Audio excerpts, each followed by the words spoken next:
win has been is if you can take a property from a previous time, take it through a market cycle, watch the currency get devalued, and you can pay off today's debt with tomorrow's dollar, which is an inflated dollar, meaning that your debt is becoming irrelevant with inflation. That is a very complex sort of topic for us to all understand, but once you really get that, you understand the real wealth in real hard assets. And I think over the course of this next decade, we're going to see a lot of people in a lot of famine because they won't be able to afford just simple things such as food, groceries, whatnot. I went out recently in the last week and went to the shops. I never go to the shops. I get a lot of stuff sent to me. I get a lot of whole food sent to me and whatnot. I never look at the actual cost of the bill. And I was walking around the shops, seeing people pushing their trolleys around, and I was thinking, like, what would this person be earning per year? What is their income? What is their family situation like? How can they live? How can a person have a partner and children and survive in this world that we're living in today with the cost of rising food? And that's where people are going to be pushed and pushed and pushed. And it's harder and harder to live in this world today, just given the fact of how everything is rising. And that is where the real power comes in it. So if you had money, right, and people think money is the dollars that we use, money is real money, is based on tangible wealth, which is gold, silver, copper, things that have been used for trade beforehand. This fake monetary system, they're printing more and more money every week, and it's losing more and more of its value. So in essence, if you earn $1,000 this week, that $1,000 will not buy, it'll buy $1,000 worth of goods this week, but tell me, when in the future will it buy you more than what it could this week? Because your money never buys you more than what it does the day that you earn it. So just get that one really, really clear, right? Like the currency, which is the real term for it, which is the currency that we're using. If you earn $1,000, you will not be able to buy the same in 2020. It's 2021 now. In 2022, for that same $1,000, you'll be able to buy less and less goods with that because it is losing its value. Why is it losing its value? And that is because they're printing more and more of this fake currency, fiat currency. So once you get your head around that, you realize that the debt becomes easier and easier to pay off. Your asset is getting inflated in value. If you could have at the start of 2020 bought those $1 hamburgers from McDonald's, you could have bought 1,000 hamburgers for $1,000. In 2021, those hamburgers are selling for $2.50, meaning that you can only buy 400 of those hamburgers. We used to be able to buy 1,000 of them. So you've lost 60% of your purchasing power just at McDonald's in that front. And that same thing applies to every sort of area. Tell me, I'm excited to hear if someone can tell me something that they could buy more of in 2021 than what they could have in 2020, or more in 2020 than they could in 2016 or 15. And it's just coming down to the destruction of our currency, and eventually our currency will lose all of its value and be worthless. And it'll cause a thing called a hyperinflation. This is a concept that I talked about maybe 5 years ago. A lot of haters on YouTube at the time told me I was off my head and whatnot. I actually did a 5-part webinar series on this topic in 2018 or 2017. It's called Raw and Uncut. If you go to YouTube and look up the folder Raw and Uncut, you'll find about 10 hours worth of me talking about these topics and things that could occur in the future, which we're really starting to see it today. And we're really at the early days of a hyperinflation. And I think that the course of this next decade, we're going to see the cost of everything skyrocket. So when it comes down to, property prices, are we in a bubble for property? Sure, we are, right? Are we in a bubble for food? Sure, right? Everything's being manipulated. We're getting less and less, and we're getting, worse and worse quality. So a house in 1990, you would have ended up with a quarter-acre block or a 500 square metre block. Now you'll end up with 200 square metres and no eaves on your house and no backyard, and it'll be like a prison cell that you get to buy for the privilege of spending $1 million plus in Sydney. So the quality of your food, you're getting less food for your money, you're getting not as good food, you're getting, we're living in this world where things are being manipulated. So if we're looking at a property market and thinking, are we going to see a property crash? We could see a crash. What would cause a property crash?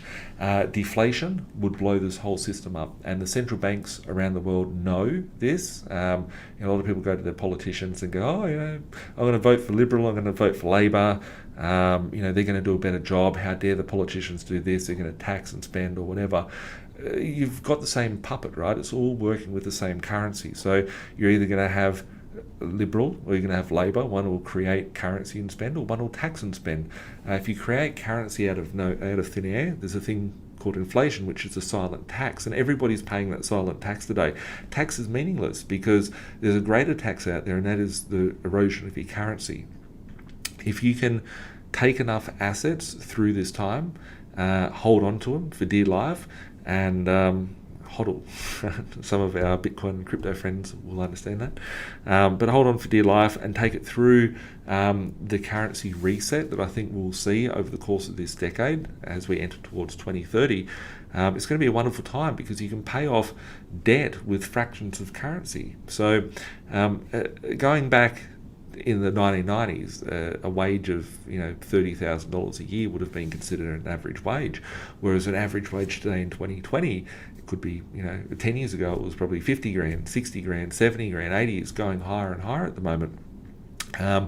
But you could pay off a debt from today with tomorrow's currency. As we get to the later phases of hyperinflation and loss of our currency, we're going to see what could have been a $50,000 wage 5 years ago turn into $1 million a year. So if someone's earning $1 million a year, they'll feel like they're a king or queen. But if a Big Mac meal has gone from $10 to $250 for the Big Mac meal, you're not going to be buying much for the currency that you're earning, and that's the world that we're going into. So if, in every time that we've seen a hyperinflation, go and research hyperinflation's out there. I will do more discussions and podcasts around the topic of hyperinflation, velocity of money, and other sort of topics which will join into this. But go and research countries that have had a hyperinflation. There's been over 10,000 fiat currencies throughout our recent history.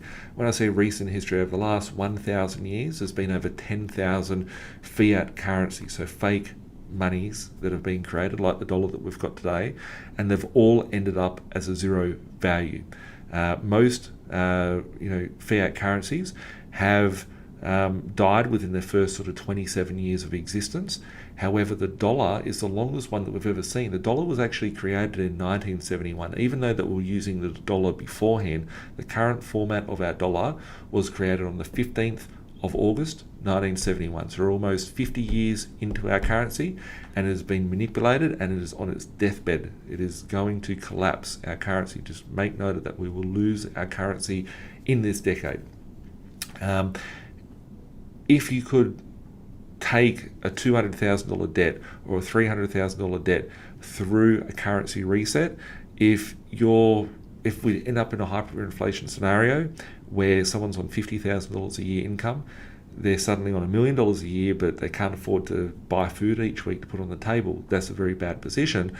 But if you could take that new currency, because there's just so much of it sloshing around in the system, and use that to pay off your debt, you're going to retire your debt, and it's going to be very, very easy to pay out the debt because you can pay off the debt that you took from, people say, someone from the 1970s was really lucky that they got a property and they paid a very small amount of money for it. Well, you try paying 19-20% interest rates for that.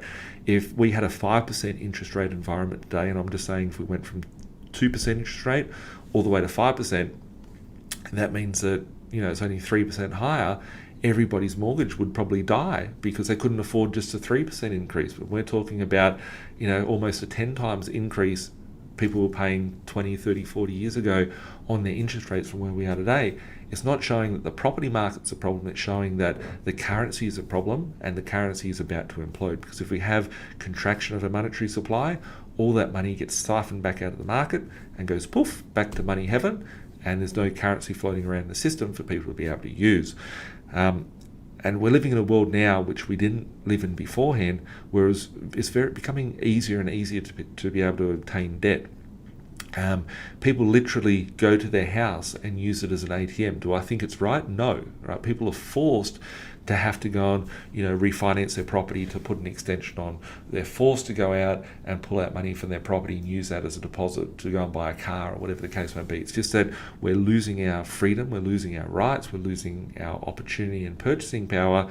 That is the unfortunate part by it. But if you can structure yourself, and it's not all doom and gloom. I think it's the most fabulous thing in the world, right? It's really, really exciting, and it should be. Like, if you're not excited about it, you need to change something. You need to change your mindset. You need to change your understanding of how currency works.